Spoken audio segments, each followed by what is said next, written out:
السلام علیکم ورحمۃ اللہ وبرکاتہ. نحمده ونصلي على رسوله الكريم. اما بعد فاعوذ باللہ من الشیطان الرجیم. بسم اللہ الرحمن الرحیم. رب اشرح لي صدری ويسر لي امری واحلل عقدۃ من لسانی یفقهوا قولی. 40 نبوی کی ایک حدیث ہے، حدیث نمبر 21. عن ابی عمرو وقیل ابی عمرة سفیان بن عبد الله رضی اللہ عنہ قال قلت یا رسول اللہ قل لی فی الاسلام قولا لا اسأل عنہ احدا غیرک قال قل آمنت باللہ ثم استقم. رواہ مسلم. ابو عمرو اور کہا گیا ہے ابو عمرہ سفیان بن عبد اللہ رضی اللہ عنہ سے مروی ہے کہ میں نے عرض کیا یا رسول اللہ مجھے اسلام کے حوالے سے کوئی ایسی بات بتا دیجئے کہ مجھے آپ کے بعد کسی سے کچھ پوچھنے کی ضرورت نہ رہے. یعنی اسلام سے متعلق ایسی بات مجھے بتا دیں کہ بس وہ میرے لیے کافی ہو جائے. آپ نے فرمایا پہلے زبان سے اقرار کرو کہ میں اللہ پر ایمان لایا، پھر اس پر ثابت قدم رہو. ثابت قدمی. آج آپ کے لیے میں نے اس حدیث کا انتخاب کس لیے کیا ہے بھلا؟ تاکہ جو علم آپ نے حاصل کیا ہے، قرآن مجید کو جو آپ نے تھاما ہے، اب اس کورس کے بعد وہ آپ کے ہاتھ سے نہ جائے. ساری زندگی کے لیے آپ کے لیے وہ رہنما ہو اور روشنی کا ذریعہ ہو. دنیا میں بھی آپ کا ساتھی ہو، ہر مشکل میں آپ کو اس سے رہنمائی ملے. قبر میں بھی روشنی ہو اس کی وجہ سے، قبر میں بھی آپ کا ساتھی ہو، اور حشر کے میدان میں بھی آپ حاملین قرآن میں سے اٹھے. حاملین قرآن کا کیا مطلب ہوتا ہے؟ وہ جو قرآن کے اٹھانے والے. تو obviously جو لوگ رکھ دیں پڑھ کے وہ حاملین میں سے نہیں ہو سکتے. تو اللہ سبحانہ و تعالیٰ نے آپ سب کو ایک موقع دیا اور اپنی نعمتوں کی بارش کر دی. اب یہ آپ پر ہے کہ آپ ان نعمتوں کو کس طرح تھام کے رکھتے ہیں یا کس طرح ان سے فائدہ اٹھاتے ہیں. انسان کو جتنی بھی نعمتیں ملی ہیں ان میں سب سے بڑی نعمت قرآن مجید کی نعمت ہے کہ یہ اللہ کا کلام ہے. باقی دنیا میں جو کچھ ہے وہ اللہ کی تخلیق ہے، اللہ کی کریشن ہے، لیکن قرآن مجید اللہ تعالیٰ کا کلام ہے. جب آپ اس کو پڑھتے ہیں تو یوں لگتا ہے جیسے وہ آپ سے بات کر رہا ہے، بول رہا ہے. تو اس لیے یہ کتاب اور اس کا ایک ایک لفظ جو ہے وہ ہمارے لیے بہت ہی قیمتی اور بہت ہی پیارا اور بہت ہی عزیز ہے اور بہت ہی ویلیوبل ہے، کیونکہ اس جیسی کوئی چیز ہے ہی نہیں.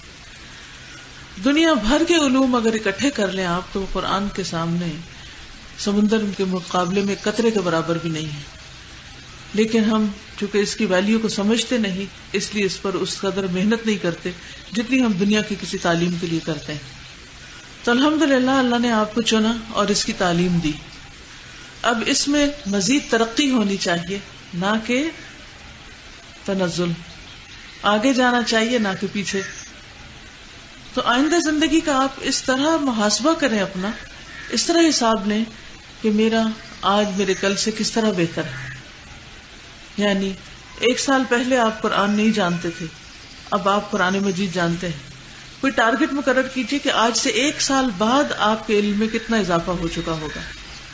کیونکہ نبی صلی اللہ علیہ وسلم کو اللہ سبحانہ وتعالیٰ نے جو تلقین کی وَقُلْ رَبِّ زِدْنِي عِلْمًا، اس سے ہمیں یہی پتہ چلتا ہے کہ ہمیں مسلسل اپنے علم کو زیادہ کرتے جانا ہے، اپنے علم میں اضافہ کرتے جانا ہے. اور اس کے لیے انسان کو محنت کرنی پڑتی، اور محنت سے پہلے اس کا شوق اور اس کی نیت اور اس کا ارادہ اور اس ارادے کی سچائی. تو الحمدللہ آپ کا ارادے سچے تھے تو اللہ نے آپ کو موقع دیا. اب آئندہ بھی اگر آپ کے ارادے سچے ہوں گے کہ میں نے اس کتاب کو تھام کے رکھنا ہے اور اس پر قائم رہنا ہے تو انشاءاللہ اللہ تعالیٰ آئندہ بھی آپ کو مواقع دے گا. لیکن اگر اس کے پڑھنے کے بعد جس سے دنیا کمانا مقصود ہو، یا اس سے کوئی دنیاوی شہرت، یا دنیا میں لوگوں کے سامنے بہت پاک باز بننا، پائس کہلانا، یا اور کوئی اسی قسم کا گھٹیا مقصد ہو، تو پھر یہ ہمارے حق میں حجت نہیں ہوگی، کتاب ہمارے خلاف حجت ہوگی. تو اس لیے ہمیں اپنی نیت کو بھی درست کرنا ہے اور اس کے ساتھ ساتھ محنت کرنی ہے، کوشش کرنی ہے اور آگے بڑھنا ہے. تو آئیے اس حدیث کو ایک دفعہ عربی میں سنتے ہیں اور پھر اس کی وضاحت دیکھتے ہیں. قل آمنت باللہ ثم استقم عن أبي عمرو وقيل أبي عمرة سفيان بن عبد الله رضي الله عنه قال قلت يا رسول الله قل لي في الإسلام قولا لا أسأل عنه أحدا غيرك قال قل آمنت بالله ثم استقم.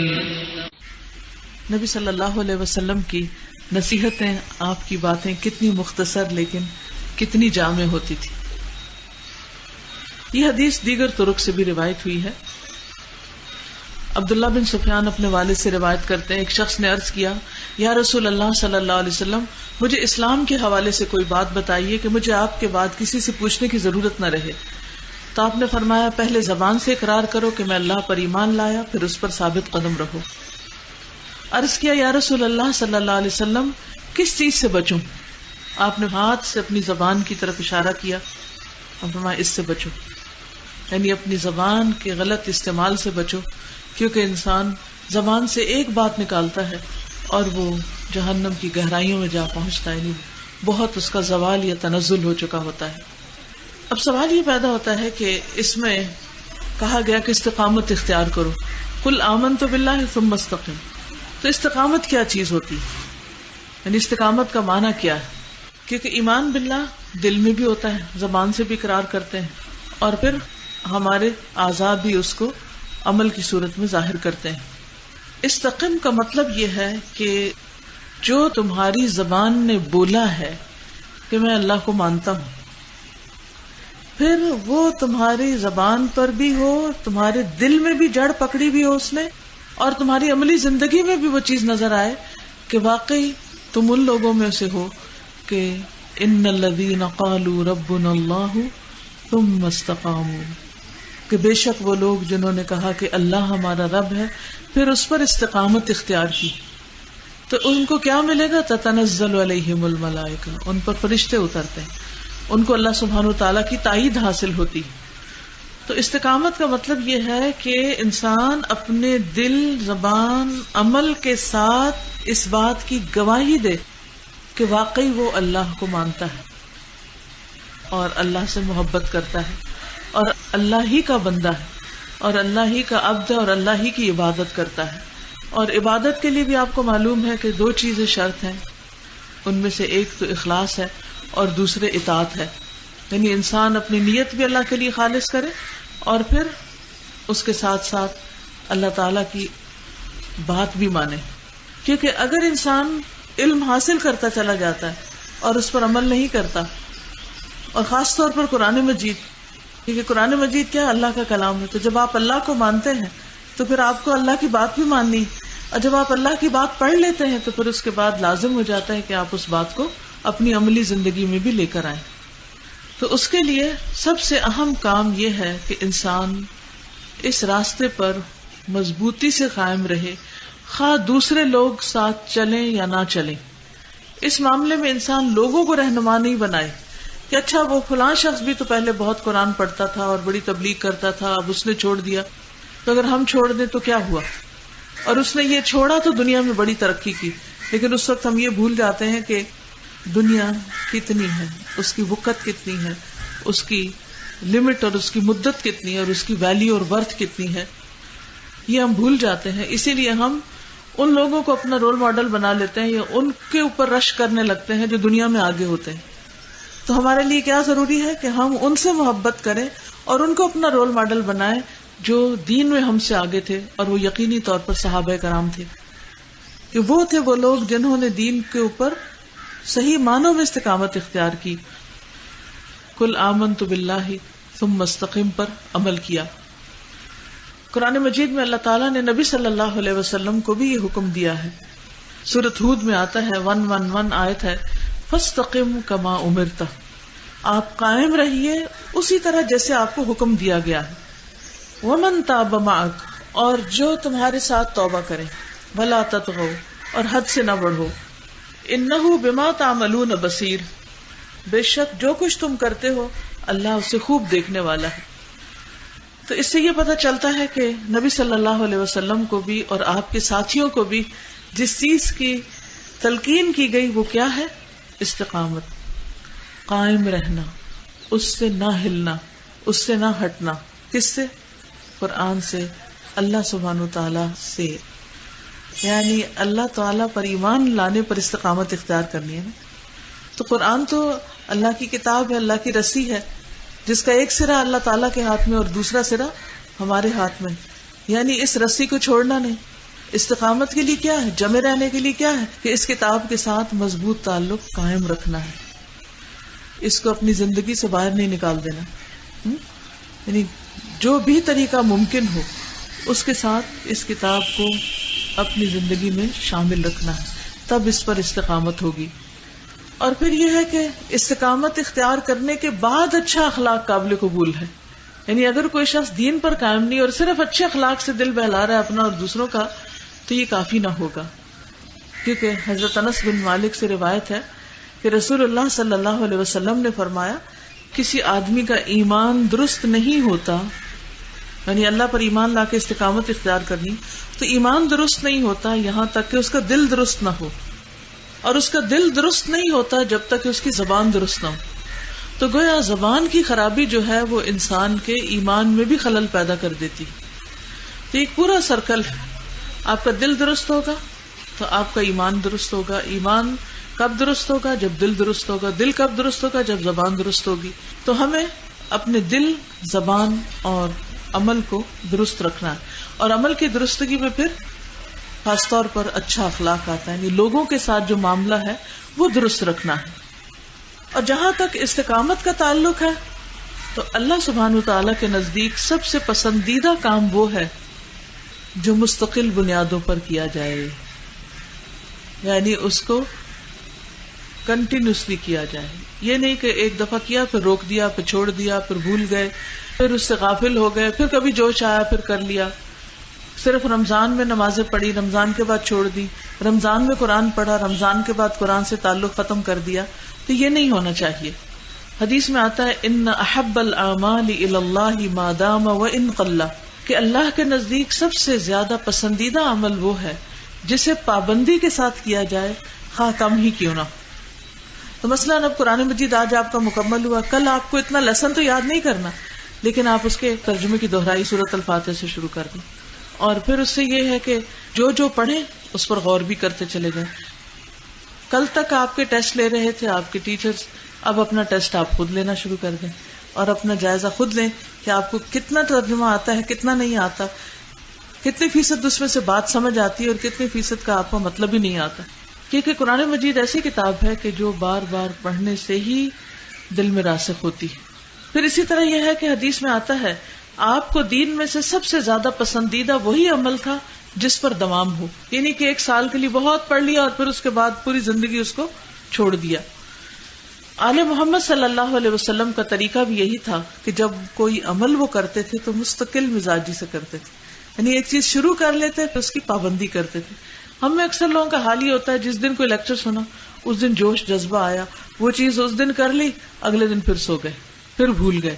نہیں، اپنے آپ کو نئی نئی اچھی اچھی سنتوں سے متعارف بھی کرانا ہے اور پھر ان کی پابندی بھی کرنی ہے. نبی صلی اللہ علیہ وسلم جس بات کو شروع کرتے تھے پھر اس کو پایا تکمیل تک پہنچاتے. کوئی نماز اگر شروع کرتے تو اس کو ہمیشہ پڑھتے تھے. اسی طرح جیسے ہم دیکھتے ہیں کہ عصر کی جو 2 رکعتیں ہیں ان کو آپ بہت پابندی کے ساتھ پڑھا کرتے تھے. اسی طرح باقی نمازوں کی سنتیں بھی. اچھا، ہم لوگ کیا کرتے ہیں، کبھی سنت پڑھ لیتے ہیں کبھی چھوڑ دیتے ہیں، اور یہ دلیل دیتے ہیں کہ سنت ہمیشہ تو نہیں پڑھنے کی چیز، لیکن کبھی کسی مجبوری سے انسان چھوڑ دے. اس میں پھر دیکھنا چاہیے کہ نبی صلی اللہ علیہ وسلم کا طریقہ کیا تھا، کہ آپ اس کی کتنی پابندی کیا کرتے تھے. تو یہ پابندی قرآن مجید کے پڑھنے میں بھی ہونی چاہیے. یہ ہمارے نوافل اور سنتوں میں، یعنی نماز کے ساتھ کی جو سنتیں ہیں ان کے اندر بھی یہ پابندی ہونی چاہیے. اور پورے دین میں ایک طرح سے ہماری استقامت ہونی چاہیے، کیونکہ وَلَا تَمُوتُنَّ إِلَّا وَأَنْتُمْ مُسْلِمُونَ، کہ تمہیں موت نہ آئے مگر اس حال میں کہ تم مسلمان ہو، یعنی اللہ کی فرما برداری کے کام کر رہے ہو، اچھے اچھے کام کر رہے ہو. پھر اسی طرح ایک رسول اللہ صلی اللہ علیہ وسلم نے یہ فرمایا، تم میں سے جو شخص یہ چاہتا ہے کہ اسے جہنم کی آگ سے بچا لیا جائے اور وہ جنت میں داخل ہو جائے، اور یہی بڑی کامیابی ہے نا، تو اسے اس حال میں موت آنی چاہیے کہ وہ اللہ اور یوم آخرت پر ایمان رکھتا ہو اور لوگوں کو وہ دے جو خود لینا پسند کرتا ہو، یعنی جو چیز اس کی اپنی پسند کی، اور یہی اچھے اخلاق کی علامت ہے۔ اور اگر ہماری زندگی میں صرف اتنی یہ چھوٹی سی نصیحت ہے آپ کی، اگر یہ آ جائے تو ہمارے آس پاس کے سارے جھگڑے، فتنے، فساد سب کچھ ختم ہو جائے، اور یہ ایمان کی علامت ہے، کوئی معمولی بات نہیں ہے۔ تو اگر ہم لوگوں کا لحاظ ہی نہیں رکھتے، لوگوں کے ساتھ ادب سے پیش ہی نہیں آتے، لوگوں کا احترام نہیں کرتے، لوگوں کی تکلیف کا خیال نہیں کرتے، تو پھر ہمارا ایمان ادھورا ہے، اور اگر ایمان ادھورا ہے تو پھر نیکی کی طرف مزید آگے بڑھنے کی توفیق مشکل ہی ہوتی۔ پھر اسی طرح یہ ہے کہ استقامت اختیار کرنے کے لیے کچھ کام کرنے کی ضرورت ہے۔ سب سے پہلی بات تو یہ ہے کہ انسان صراط مستقیم کو پہچانے کہ صحیح ہے کیا، اور وہ ہمیں کہاں سے پتہ چلتا ہے؟ اللہ کی کتاب سے۔ پھر اس کے بعد یہ ہے کہ استقامت اختیار کرنے کی چیزوں میں سب سے پہلی چیز اللہ سبحانہ وتعالیٰ کی وحدانیت کو ماننا ہے، یعنی اس کے ساتھ شرک نہ کرنا، خواہ کسی کو جان سے مار دیا جائے لیکن وہ شرک نہ کرے۔ پھر اسی طرح اپنے لیے واضح کرائیٹیریا بنانا کہ صحیح راستہ پانے کے لیے رسول اللہ صلی اللہ علیہ وسلم کا طریقہ سب سے بہترین طریقہ ہے، اور اس میں ہم جب تک قرآن و سنت سے جڑے رہیں گے انشاءاللہ سیدھے راستے پر رہیں گے، اور جب سیدھا راستہ مل جائے گا اور اس پر چلنا شروع کر دیں گے تو انشاءاللہ استقامت بھی نصیب ہوگی۔ پھر استقامت کے لیے ضروری ہے علم حاصل کرتے رہنا، کیونکہ من سلک طریقا یلتمس فیہ علما سہل اللہ لہ طریقا الی الجنہ، جو ایسے راستے پر چلا کہ وہ علم تلاش کرتا ہے تو اللہ تعالیٰ اس کے لیے جنت کا راستہ آسان کر دیتے ہیں۔ تو پھر استقامت کے لیے کیا ضروری ہے کہ اللہ کے راستے پہ چلتے رہیں۔ اللہ کے راستے پر کیسے چلنا؟ علم حاصل کرتے رہنا۔ پھر اسی طرح جماعت سے جڑے رہنا، یعنی آج تک آپ کے جو ساتھی تھے جن کے ساتھ مل کر آپ نے قرآن پڑھا، یہ نہیں کہ کل ان کو بالکل ہی بھول جائیں، ایک دوسرے کی خبر گیری رکھیں، ایک دوسرے کے حال احوال معلوم کرتے رہیں، یعنی فرینڈز فار لائف ہونا چاہیے۔ یہ نہیں کہ چلیں بس وہ اتفاق سے ہم اکٹھے ہو گئے تھے ایک بیچ میں اور اس کے بعد سب اپنے اپنے گھروں کو گئے، شادیاں ہوئی، بچے ہوئے، فیملی ہے، اپنی دعوتیں ہیں اور سیر و تفریح ہے، بس اپنی نئی زندگی ہے، بس یہی دنیا میں جنت مل گئی اور اب کافی ہے۔ نہیں، مومن آخرت کے لیے جیتا ہے، اور جب آخرت کے لیے جیتا ہے تو پھر اس کی کچھ پرائرٹیز ہوتی ہیں کہ جن کے ساتھ وہ اپنے مقصد کی تکمیل کرتا ہے، اور ان میں سے ایک یہ ہے کہ انسان ان راستوں پر چلتا رہتا ہے اور ان ساتھیوں کو ساتھ لے کے چلتا ہے کہ جو اس کے ایمان میں اضافے کا باعث بنتے ہیں۔ یعنی ایسے لوگوں کی دوستی نہایت ضروری ہے جو آپ کے ایمان کے ساتھی ہوں۔ یعنی ایمان پہ قائم رہنے کے لیے کیا ضروری ہے؟ ایمان کے ساتھیوں کا ہونا۔ اگر وہ آپ کی زندگی سے نکل جائیں گے تو آپ ایمان پہ قائم نہیں رہ سکیں گے۔ اللہ کی خاطر دوستی کا اتنا بڑا اجر ہے کہ قیامت کے دن جب سورج سوا نیزے کے قریب آ جائے گا اور ہر شخص پسینے میں ڈوبا ہوا ہوگا، اس وقت ایسے لوگوں کو عرش کا سایہ نصیب ہوگا۔ کس قدر خوبصورت بات اور کتنا خوبصورت مقام ہے۔ یعنی اس وقت بھی دنیا میں جب تپتی دھوپ میں ہم ہوتے ہیں تو دل چاہتا ہے کوئی چھوٹا سا بھی درخت ہو تو اس کے سائے میں رستے میں رک جائیں، یعنی پیدل چلنا پڑے کسی گلی میں اگر دوپہر کے وقت تو چھوٹا سا سایہ، حتیٰ کہ آپ دیکھیں گے کچھ لوگ دیواروں کے ساتھ لگ لگ کے چل رہے ہوتے ہیں کیونکہ دیوار کا سایہ ان پہ پڑ رہا ہوتا ہے۔ تو دنیا میں ایک چھوٹے سے سائے کی بھی ہم قدر کرتے ہیں، تو قیامت کے دن جب کہ سخت گرمی کا دن ہوگا اور پریشانی کا دن ہوگا، کیا آپ نہیں چاہیں گے کہ اس دن آپ کو کیا نہ ملے؟ عرش کا سایہ۔ عرش کا سایہ، ایک ٹینٹ کا سایہ بھی اچھا لگتا ہے دھوپ میں، تو عرش کا سایہ تو کتنا ٹھنڈا ہوگا، کتنا پیارا ہوگا۔ اور وہ کیسے ملتا ہے؟ اللہ کی خاطر دوستی اور محبت سے۔ اور یہ دوستی مفت میں نہیں مل جاتی، اس کے لیے بہت کچھ برداشت کرنا پڑتا ہے، اس کے لیے ایک دوسرے کو ٹالریٹ کرنا پڑتا ہے، کیونکہ جب آپ اللہ کے لیے محبت کرتے ہیں تو پھر بڑے بڑے قصور معاف کر جاتے ہیں، کیونکہ آپ کے لیے محبت کی ایک ہی بنیاد کافی ہے کہ یہ شخص اللہ کے لیے گھر سے نکل کے یہاں آیا ہے، یہ اللہ کی خاطر نکلا ہے، یہ اللہ کی خاطر علم حاصل کر رہا ہے۔ اس میں 100 غلطیاں ہوں گی، اور اسی لیے تو آیا کہ اس کی غلطیاں ٹھیک ہو، ورنہ تو وہ آئی کیوں؟ تو غلطیاں بھی وقت کے ساتھ ساتھ ٹھیک ہو جائیں گی، وہ اچھا بھی ہو جائے گا، ابھی درگزر کرنے کی ضرورت۔ نبی صلی اللہ علیہ وسلم کس قدر غلطیوں کو معاف کر دیا کرتے اور کس قدر اپنے ساتھیوں سے محبت کرتے تھے کہ ہر شخص یہ سمجھتا تھا کہ آپ سب سے زیادہ اس سے محبت کرتے ہیں۔ آج کیا ہمارے ساتھی بھی ہمیں یہ سمجھتے؟ ہم اپنے آپ کو یہاں رکھ کے دیکھیں، کیا ہمارے ساتھی ہم سے محبت کرتے؟ اور اگر ہمارے ساتھی ہم سے محبت نہیں کرتے تو ہم خسارے میں ہیں، چاہے ہم اپنے زوم میں بڑے ہی اچھے کیوں نہ ہو اور بڑے ٹیلنٹڈ کیوں نہ ہو، خسارے میں ہیں۔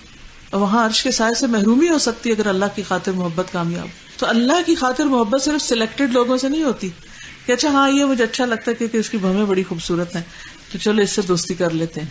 یہ اللہ کی خاطر دوستی نہیں ہے۔ اللہ کی خاطر دوستی ہر اس شخص سے جو اللہ کے لیے آپ کو ملتا ہے، آپ کا اور اس کا کوئی خونی رشتہ نہیں سوائے اس کے کہ وہ دین میں آپ کا مددگار ہے، یا وہ بھی دین کے کام کے لیے نکلا اور آپ بھی دین کے کام کے لیے نکلے۔ دیٹس اٹ، یہی معیار کافی۔ پھر چاہے وہ خامیوں سے بھرا ہوا یا خوبیوں سے بھرا ہوا، اس میں کیا کمال کی بات ہے کہ جو آپ کے ساتھ اچھے ہیں آپ ان کے ساتھ اچھے ہیں۔ بات تو یہ ہے نا کہ جو آپ کے ساتھ اچھے نہیں پھر آپ ان کے ساتھ اچھے ہو کر دکھائیں۔ تو جماعت سے جڑے رہنا جو ہے، اچھے دوستوں سے جڑے رہنا جو ہے، یہ استقامت کا ذریعہ ہے۔ اب آپ دیکھیے کہ یہ جتنے بھی ٹینٹ ہیں، جتنا بڑی چھت ہے، یہ کس کے سہارے کھڑی ہے؟ ان پلرز کے نا۔ اگر یہ ہٹا دی جائے تو یہ سب نیچے آ گرے۔ تو کسی بھی چیز کو قائم رہنے کے لیے پکڑنے کو کوئی چیز چاہیے۔ تو اللہ کی خاطر دوست جو ہوتے ہیں وہ انسان کو گرنے سے بچاتے ہیں، پھسلنے سے بچاتے ہیں، پکڑتے ہیں اور سیدھے رستے پر رکھنے کی کوشش کرتے ہیں۔ نبی صلی اللہ علیہ وسلم نے فرمایا شیطان اس کے ساتھ ہے جو جماعت سے علیحدہ ہو، وہ اس کو ایڑی مار کے بھگاتا ہے، یعنی بہت دور لے جاتا ہے، اپنے ساتھ لے جاتا ہے، اپنے رستے پہ چلا دیتا ہے۔ پھر اسی طرح یہ ہے کہ فرائض اور واجبات کی ادائیگی بہت ضروری ہے۔ قرآن مجید میں آتا ہے ان الانسان خلق ہلوعا اذا مسہ الشر جزوعا واذا مسہ الخیر منوعا الا المصلین الذین هم علی صلاتهم دائمون۔ بلا شبہ انسان تھوڑ دلا بنایا گیا ہے، تھوڑ دلا، بڑی جلدی گھبرا جاتا ہے، بڑی جلدی غصے میں آ جاتا ہے، بڑی جلدی اکتا جاتا ہے، جب اسے تکلیف پہنچتی ہے تو بہت جلد گھبرا جانے والا ہے، اور جب اسے بھلائی ملتی ہے تو بہت روکنے والا ہے، پھر وہ چاہتا ہے ساری خیر اسی کو مل جائے، کسی اور کو اس میں کوئی حصہ نہ ہو، سوائے نماز ادا کرنے والوں کے جو اپنی نماز پر ہمیشگی اختیار کرتے ہیں، یعنی ان کے اندر پھر یہ خامیاں نہیں ہوتی۔ اس کا مطلب یہ کہ اگر ہمارے دلوں کی تنگی اور شح ہے تو ہماری نماز بھی درست نہیں، ایمان تو ہے ہی نہیں لیکن نماز بھی درست نہیں، کیونکہ جن کی نمازیں درست ہو جاتی ہیں، جن کے اللہ پر ایمان پختہ ہو جاتا ہے، پھر ان کے اندر سے یہ خامیاں نکل جاتی ہیں۔ پھر اسی طرح یہ ہے کہ مرتے دم تک اللہ کے حقوق کی ادائیگی کرنے سے بھی انسان کو استقامت آتی ہے، فرائض کی پابندی، اور نوافل میں بھی دوام۔ یعنی نوافل میں دوام کا مطلب کیا ہے کہ جیسے اشراق کے نفل آپ پڑھتے ہیں تو آپ روز پڑھیں، یہ نہیں کہ ایک دن پڑھے اگلے دن چھوڑ دیے، پھر کسی دن کسی کو دیکھا پڑھ رہے تو چاہے میں بھی پڑھ لوں، نہیں، اپنا وقت نکالیں۔ اور ایک بات میری زندگی کا تجربہ ہے، آپ یقین کیجئے، جس چیز میں سچی نیت کی ہے نا، اللہ نے وہ کروا لیا، اللہ نے اس کے راستے کھول دیے اور اس کے لیے وسائل مہیا کر دیے۔ اور جہاں اپنی نیت میں خلل آ گیا، کمزوری آ گئی، وہاں پھر صرف بہانے ہی ڈھونڈتے رہے اور دوسروں کو ہی ذمہ دار بناتے رہے، اس کی وجہ سے اور اس کی وجہ سے میں یہ کام نہیں کر سکی۔ تو اسٹاپ بلیمنگ ادرس، اپنی کوتاہیوں اور اپنی غلطیوں اور اپنی کمزوریوں اور اپنی ناکامیوں کا سبب دوسروں کو مت ٹھہرائیں، اپنے آپ کو ٹھہرائیں۔ فلا تلومونی لوموا انفسکم، مجھے مت ملامت کرو، اپنے آپ کو ملامت کرو۔ تو حقیقت یہ ہے کہ جب ہم کسی چیز کو واقعی سچے دل سے کرنے کا عزم کر لیں گے تو اللہ تعالیٰ راستے کھول دے گا، پھر رکاوٹیں نہیں رہتی۔ پھر اسی طرح یہ ہے کہ بعض اوقات انسان ایسے لوگوں میں گھر جاتا ہے جن کے اندر استقامت نہیں ہوتی یا وہ دین پر نہیں ہوتے، تو ایسی صورت میں ان کے اندر ایسے ساتھی بنانے کی کوشش کرنی چاہیے، ان کو دین کی طرف لانا چاہیے، ورنہ یہ ہے کہ اس جگہ کو چھوڑ دینا چاہیے۔ پھر اسی طرح استقامت اختیار کرنے کے لیے خواہش پرستی اور غفلت سے بچنے کی ضرورت ہے، کیونکہ جو شخص خواہش کے پیچھے لگ جاتا ہے وہ عنقریب گمراہی کے گڑھے میں جا گرتا ہے۔ قرآن مجید میں آتا ہے فخلف من بعدهم خلف اضاعوا الصلاۃ واتبعوا الشہوات فسوف یلقون غیا۔ پھر ان کے بعد ایسے نالائق جانشین ان کی جگہ آئے جنہوں نے نماز کو ضائع کر دیا اور خواہشات کے پیچھے لگ گئے، تو عنقریب وہ گمراہی میں جا گریں گے یا جہنم کے گڑھے میں جا گریں گے۔ تو حقیقت یہ ہے کہ جب انسان اپنے دل کی مرضی پہ چل پڑتا ہے تو پھر انسان بھٹک جاتا ہے۔ پھر استقامت کے لیے دعا بھی کرنی چاہیے، ربنا لا تزغ قلوبنا بعد اذ ہدیتنا وہب لنا من لدنک رحمہ انک انت الوہاب۔ پھر اسی طرح جب آپ اپنے گھر والوں کے اندر اور آپ کے گھر والے دین پر نہ ہوں یا ہوں بھی تو بھی یہ دعا کرنی چاہیے کہ یا مقلب القلوب ثبت قلبی علی دینک، یا مقلب القلوب ثبت قلبی علی دینک۔ شہر ابن حوشب کہتے ہیں میں نے ام سلمہ سے کہا کہ اے ام المومنین، رسول اللہ صلی اللہ علیہ وسلم جب آپ کے پاس ہوتے تو اکثر کیا دعا کرتے تھے؟ آپ بتائیے کہ گھر میں کیا دعا مانگتے تھے؟ تو انہوں نے کہا نبی صلی اللہ علیہ وسلم کی اکثر دعا یہ ہوتی تھی، یا مقلب القلوب ثبت قلبی علی دینک، اے دلوں کے الٹ پلٹ کرنے والے تو میرے دل کو دین پر جما دے، کیونکہ دل تو اللہ کے ہاتھ میں ہے نا، اللہ تعالیٰ جمائے گا تو ہم جمیں گے، تو اس لیے اللہ تعالیٰ سے استقامت کی دعا کرتے رہنا چاہیے۔ پھر ان چیزوں سے بچنے کی ضرورت ہے جو انسان کی استقامت میں خلل ڈالتی، اور اس میں سب سے پہلی چیز خواہشات کی پیروی۔ وَمَنْ أَضَلُّ مِمَّنِ اتَّبَعَ هَوَاهُ بِغَيْرِ هُدًى مِّنَ اللَّهِ، اس سے زیادہ گمراہ کون ہو سکتا ہے جو اللہ کی ہدایت چھوڑ کر، قرآن چھوڑ کر، دین کی بات چھوڑ کر محض اپنی خواہش کے پیچھے لگا ہوا، یعنی کیا پہننا ہے، کیا کھانا ہے، کیا اوڑھنا ہے، کہاں جانا ہے، کس کو بلانا ہے، سارا وقت صرف دنیا کا تانا بانا بنتا رہے، اور جو اس کے دل میں خواہشات ہیں ان کو پورا کرتا ہے۔ دل میں کسی خاص کپڑے پہننے کی خواہش آ گئی ہے تو اس کے پیچھے چل پڑے، دل میں کسی خاص کھانے کی خواہش آ گئی ہے تو اس کے پیچھے چل پڑے، یعنی یہ نہ دیکھیں کہ اللہ کے حقوق میں سے یا بندوں کے حقوق میں سے کیا ادا کرنا ہے، بس یہ دیکھیں کہ میری مرضی کیا ہے اور میری چاہت کیا ہے اور مجھے کیا کرنا ہے۔ تو اس کے بارے میں آتا ہے کہ اس سے زیادہ گمراہ کون ہو سکتا ہے جو اللہ کی ہدایت کو چھوڑ کر اپنی خواہش کے پیچھے لگا ہوا ہو۔ ایک اور جگہ پر آتا ہے وَلَا تَتَّبِعِ الْهَوَىٰ فَيُضِلَّكَ عَن سَبِيلِ اللَّهِ، وَلَا تَتَّبِعِ الْهَوَىٰ فَيُضِلَّكَ عَن سَبِيلِ اللَّهِ، خواہشات نفس کی پیروی نہ کرنا، یہ تمہیں اللہ کے راستے سے ہٹا دیں گی۔ بعض اوقات آپ دیکھیے کہ یہ خواہش شادی کی ہو سکتی ہے، بعض اوقات شادی ہو گئی ہے تو بچے کی ہو سکتی کہ بچے ہوں میرے، اگر بیٹی ہو گئی ہے تو خواہش ہو سکتی کہ بیٹا ہو میرا، پھر یہ کہ یہ جاب ہو، وہ جاب ہو، یہ اسٹیٹس ہو، وہ اسٹیٹس، یہ ساری خواہشات ہیں نا زندگی کی، تو ان کے پیچھے نہیں لگ جانا قرآن کو چھوڑ کر اور قرآن کو بھول کر۔ ٹھیک ہے شادی کا ایک وقت ہو جائے گی، بچے پیدا ہونے کا ایک وقت ہوگا، وہ بھی ہو جائیں گے، اور جو اللہ کسی کو دے، کیونکہ ہر ایک کو اس نے بیٹیاں نہیں دینی اور ہر ایک کو بیٹے نہیں دینے، یہ اس کی اپنی تقسیم ہے، اپنی حکمت پر مبنی ہے۔ تو اس لیے خواہشات نفس کی پیروی سے بچنا ہے، پھر دنیا کی محبت سے بچنا ہے، کیونکہ دنیا کی محبت جو ہے وہ انسان کو حق کے راستے سے ہٹا دیتی ہے۔ ابو درداء سے مروی ہے کہ ہمارے پاس رسول اللہ صلی اللہ علیہ وسلم تشریف لائے اور ہم تنگ دستی کا ذکر کر رہے تھے کہ ہمارے پاس کچھ نہیں ہے، کھانے کو نہیں، پہننے کو نہیں، کچھ نہیں، اور اس سے خوف بھی کر رہے تھے کہ ہمارا کیا بنے گا۔ رسول اللہ صلی اللہ علیہ وسلم نے فرمایا کیا تم فقر سے ڈر رہے ہو، محتاجی سے ڈرتے ہو؟ اس ذات کی قسم جس کے ہاتھ میں میری جان ہے، تمہارے اوپر دنیا یقیناً برسا دی جائے گی، یہاں تک کہ تم میں سے کسی ایک کے دل کو کوئی چیز ٹیڑھا نہ کر دے گی مگر دنیا کی مزید طلب۔ تم ڈر رہے ہو کہ تم نے اپنے گھر بار مکہ میں چھوڑ دی اور مدینہ میں آ گئے ہو اور تمہارے پاس سب کچھ نہیں اور آئندہ کیا بنے گا تمہارا، تمہاری اولادوں کا؟ نہیں، مجھے اس کا ڈر نہیں ہے، مجھے ڈر ہے کہ تم پر دنیا برسا دی جائے گی اور پھر تم اس کی وجہ سے اس کے پیچھے جب لگ جاؤ گے تو تمہارے دل ٹیڑھے ہو جائیں گے۔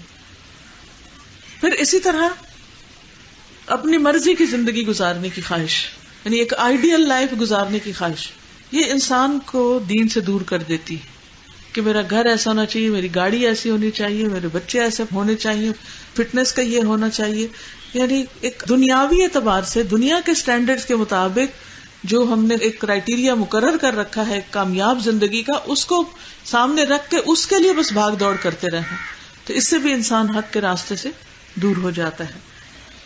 رسول اللہ صلی اللہ علیہ وسلم نے فرمایا مجھے تمہارے متعلق گمراہ کن خواہشات سے سب سے زیادہ اندیشہ ہے جن کا تعلق پیٹ اور شرمگاہ سے ہوتا ہے، اور اپنی مرضی پر چلنے کی گمراہی کا بھی اندیشہ ہے کہ تم دین کو چھوڑ کے اپنی مرضیاں کرنے لگو گے۔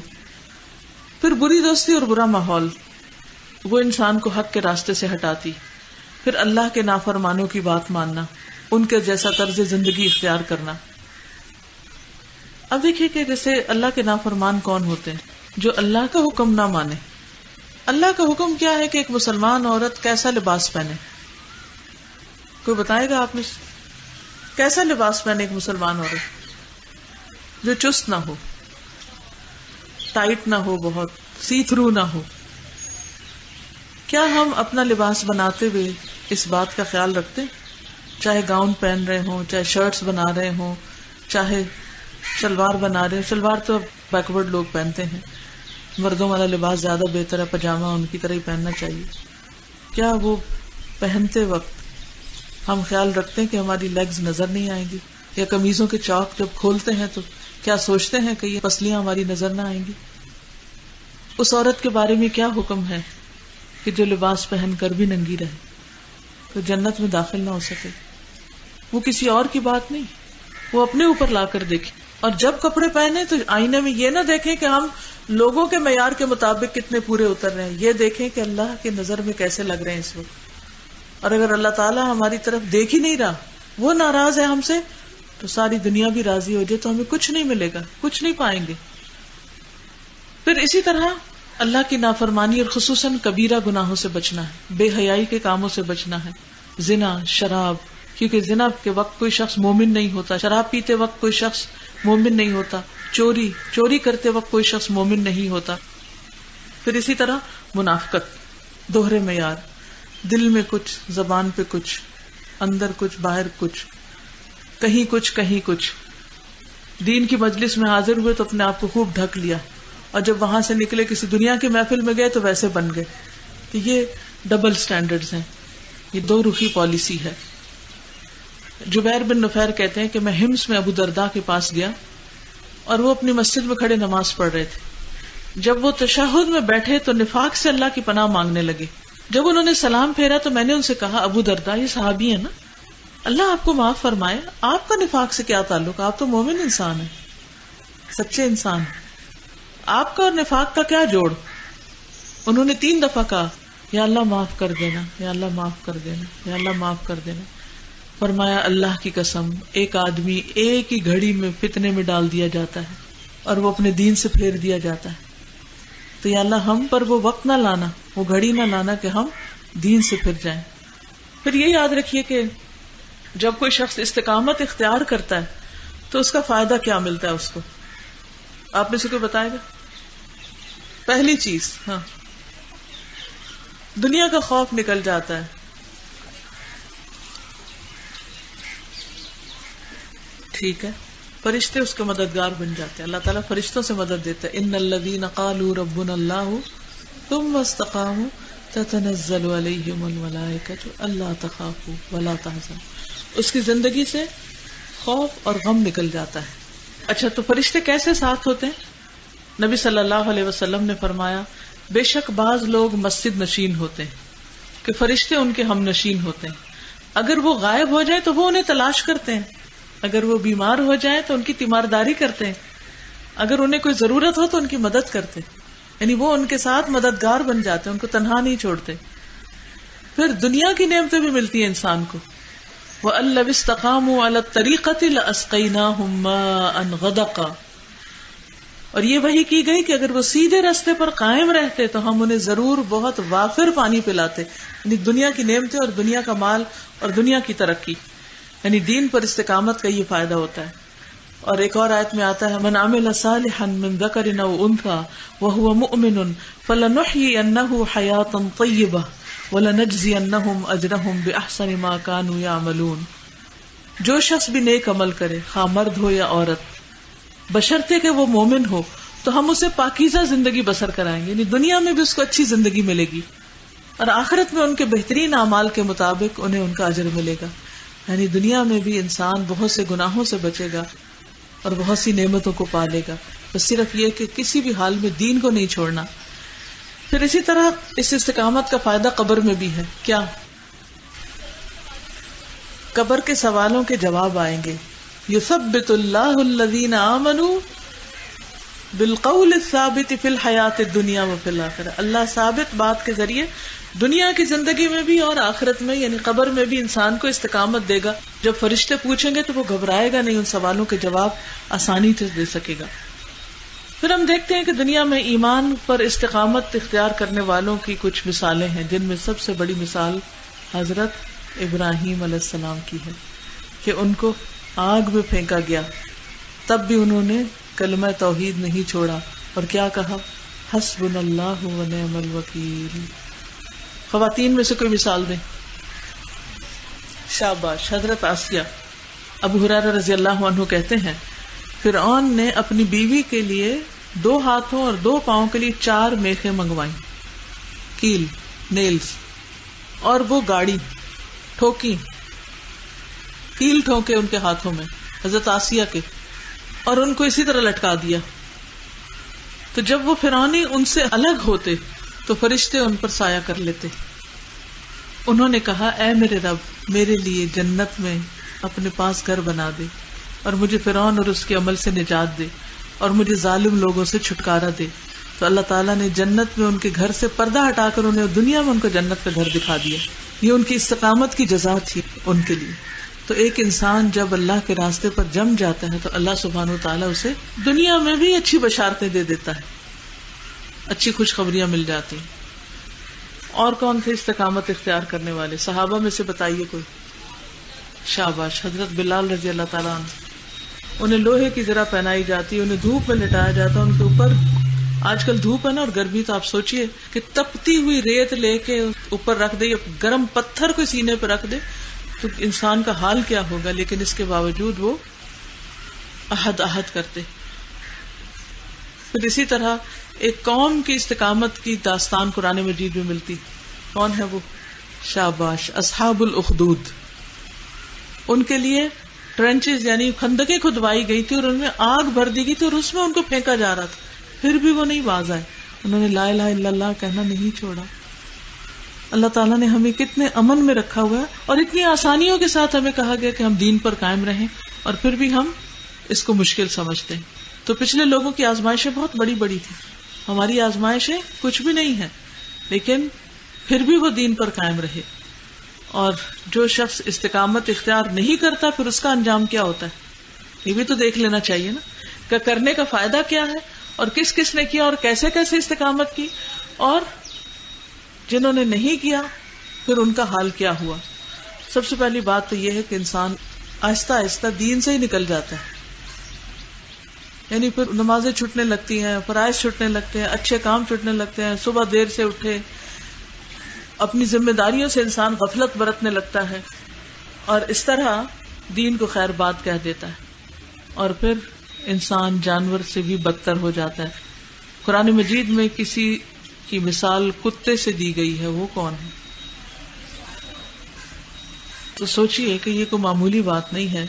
سورۃ الاعراف 175 176 میں اللہ تعالیٰ فرماتے ہیں وَاتْلُ عَلَيْهِمْ نَبَأَ الَّذِي آتَيْنَاهُ آيَاتِنَا فَانْسَلَخَ مِنْهَا فَأَتْبَعَهُ الشَّيْطَانُ فَكَانَ مِنَ الْغَاوِينَ وَلَوْ شِئْنَا لَرَفَعْنَاهُ بِهَا وَلَكِنَّهُ أَخْلَدَ إِلَى الْأَرْضِ وَاتَّبَعَ هَوَاهُ فَمَثَلُهُ كَمَثَلِ الْكَلْبِ إِنْ تَحْمِلْ عَلَيْهِ يَلْهَثْ أَوْ تَتْرُكْهُ يَلْهَث ذَلِكَ مَثَلُ الْقَوْمِ الَّذِينَ كَذَّبُوا بِآيَاتِنَا فَاقْصُصِ الْقَصَصَ لَعَلَّهُمْ يَتَفَكَّرُونَ. اور انہیں اس شخص کا حال سناؤ جسے ہم نے اپنی آیات عطا کی تھی. آیات کس کو کہتے ہیں؟ قرآن کو، اللہ کی کتاب. ہم نے اس کو اپنی آیات دی تھی. آپ کو ملی ہے؟ اس کو بھی ملی تھی، لیکن وہ ان سے صاف نکل گیا، ان کی پابندی سے بھاگ گیا، تو شیطان اس کے پیچھے پڑ گیا، چنانچہ وہ گمراہ ہو گیا. اور اگر ہم چاہتے تو اسے ان کے ذریعے بلند کر دیتے، انہیں قرآن کے ذریعے بلندی ملتی، مگر وہ تو زمین سے چمٹ گیا اور اپنی خواہش کے پیچھے لگ گیا. اس کی مثال کتے کی سی ہے، اگر تو اس پر حملہ کرے تو بھی ہانپتا، نہ کرے تو بھی ہانپتا ہے. یہ ان لوگوں کی مثال ہے جنہوں نے ہماری آیات کو جھٹلا دیا. ایسے قصے بیان کرتے رہو، شاید یہ لوگ غور و فکر کریں. یعنی اللہ تعالیٰ نے اس کا حکم دیا نبی صلی اللہ علیہ وسلم کو کہ لوگوں کو یہ مثالیں، یہ واقعات، یہ حقیقی زندگی کی کہانیاں بتاتے رہیں، شاید کہ وہ غور و فکر کریں اور دین سے دور نہ جائیں. یہ تو ہے دنیا میں انجام. موت کے وقت کیا ہوتا ہے؟ جو لوگ دین پر استقامت اختیار نہیں کرتے، موت کے وقت ان کا حشر کیا ہوتا ہے؟ کلمے کی توفیق نہیں ہوتی اور فرشتے سختی سے روح کھینچتے، مارتے ہیں ان کو. موت کے وقت ان کی پٹائی شروع ہو جاتی. ان الذین توفاہم الملائکۃ ظالمی انفسہم قالوا فیم کنتم قالوا کنا مستضعفین فی الارض قالوا الم تکن ارض اللہ واسعۃ فتہاجروا فیہا فاولئک مأواہم جہنم وساءت مصیرا. بے شک وہ لوگ جنہیں فرشتے اس حال میں قبض کرتے ہیں کہ وہ اپنی جانوں پر ظلم کرنے والے ہوتے ہیں، کہتے ہیں تم کس کام میں تھے؟ وہ کہتے ہیں ہم اس سرزمین میں نہایت کمزور تھے. وہ کہتے ہیں کہ اللہ کی زمین وسیع نہ تھی کہ تم اس میں ہجرت کر جاتے؟ تو یہ وہ لوگ ہیں جن کا ٹھکانہ جہنم ہے اور وہ لوٹنے کی بری جگہ ہے. یعنی فرشتے جب انہیں ماریں گے تو ان سے بات بھی کریں گے، ہم نہیں سنتے وہ بات، لیکن وہ ان سے بول رہے ہوتے ہیں. وہ پوچھتے ہیں کہ تم کیوں نہیں اللہ کے حکم پہ عمل کر رہے تھے؟ تو کہتے ہیں ہم بڑے ویک تھے، ہمارے اوپر بہت پریشرز تھے، ہم وہ پریشرز نہیں لے پا رہے تھے، تو ہم پھر جو لوگ کر رہے تھے وہی کرنا شروع ہو گئے. تو وہ کہیں گے کہ اللہ کی زمین وسیع نہ تھی، ہجرت کر جاتے، تم ان لوگوں کو چھوڑ کر نیک لوگوں کے ساتھ جا ملتے. تو اس کے بعد یہ ہے کہ قیامت تک انسان کو مسلسل قبر میں بھی عذاب ہے. جو قرآن پڑھ کر بھلا دے اور غافل ہو جائے. آپ صلی اللہ علیہ وسلم نے فرمایا، میں نے آج رات ایک خواب دیکھا کہ 2 آدمی میرے پاس آئے، انہوں نے میرے ہاتھ تھام لیے اور مجھے ارض مقدس کی طرف لے گئے. چنانچہ ہم آگے بڑھے تو ایک ایسے شخص کے پاس آئے جو سر کے بل لیٹا ہوا تھا. یعنی فرشتے نبی صلی اللہ علیہ وسلم کو لے کر گئے کہ آپ نے ایک شخص کو دیکھا جو سر کے بل لیٹا ہوا تھا، اور دوسرا شخص ایک بڑا سا پتھر لے کر اس کے سر کے پاس کھڑا تھا، اور اس پتھر سے وہ لیٹے ہوئے شخص کے سر کو کچل دیتا تھا. جب وہ پتھر مارتا تو پتھر سر پہ لگتا اور دور چلا جاتا پتھر. وہ جب تک واپس لے کے آتا سر دوبارہ ٹھیک ہو جاتا، پھر وہ مارتا، پھر پھٹتا، پھر مارتا، پھر پھٹتا. میں نے پوچھا یہ کون ہے؟ بتایا گیا جس شخص کو آپ نے دیکھا کہ اس کا سر کچلا جا رہا ہے وہ ایک ایسا انسان تھا جس سے اللہ تعالیٰ نے قرآن کا علم دیا، لیکن وہ رات کو پڑا سوتا رہتا اور دن میں اس پر عمل نہیں کرتا تھا. یعنی غفلت کی زندگی بسر کی. اسے یہ عذاب قیامت تک ہوتا رہے گا. اور ایک روایت میں آتا ہے وہ قرآن کا حافظ تھا مگر وہ قرآن سے غافل ہو گیا اور فرض نماز پڑھے بغیر سو جاتا تھا. تو جو لوگ قرآن حفظ کر کے، قرآن کے ترجمے یاد کر کے پھر ان کو بھلا دیں اور غافل ہو جائیں تو یہ ان کا انجام ہوتا ہے. تو اس لیے بہت ضروری ہے کہ انسان اس دین کو تھام کے رکھے، پکڑ کے رکھے، تاکہ قیامت تک انسان کو فائدے ہی فائدے پہنچتے رہیں. اس حدیث سے کیا کیا باتیں پتہ چلتی ہیں؟ اگر حدیث کے شروع سے اگر آپ دیکھیں، حدیث کیا کہتی ہے؟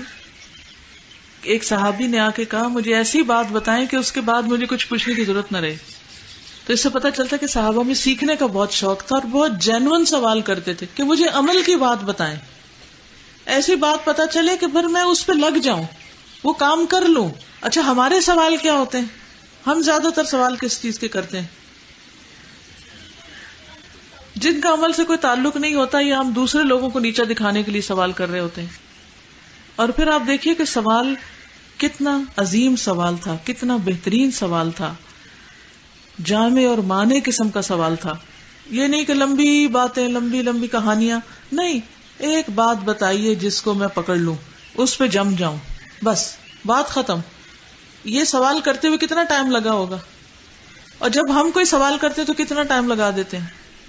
پھر آپ صلی اللہ علیہ وسلم کا جواب بھی بڑا مختصر ہے، اور وہ کیا ہے؟ قل آمنت باللہ ثم استقم. 5 لفظ ہیں، پوری زندگی اس کے گرد گھومتی.